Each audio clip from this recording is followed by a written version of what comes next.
Oldingiga nisbatan o'zgarish bormi? Bor. Bu bemorimizda 8 kun oldin sirtda plastika ikki tomonlama gaymarotomiya operatsiyasi bo'lib o'tganlar. Hozir burunlardan sprintlarini oldik. Sprintlarini eshitdik, burun to'siqlari tep-tekis, alhamdulillah dimoqlarigacha ko'ngli ko'rinib turibdi. Bitta yutum boring.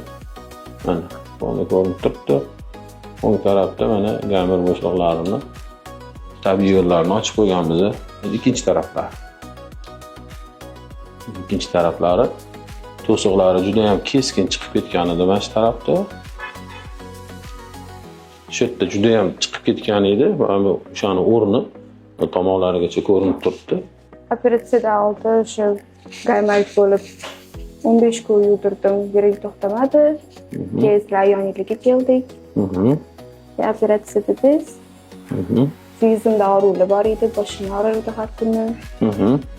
Hozir yuzimda ham og'riq yo'q. Operatsiya qanaqa o'tdi? Og'riqlar bo'ldimi, nimalardir his qildingizmi?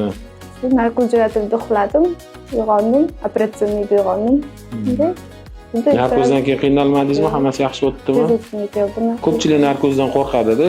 Qo'rqmasa ham bo'lar ekanmi? Nima deb o'z fikringizni ayta olasiz? Boshqalarga. Qo'rqish emas, hammasi Allohdan. Alloh xohlagan. Hozir mana hammasini yechdik. Nafasingiz qanaqa? Oldingiga nisbatan o'zgarish bormi?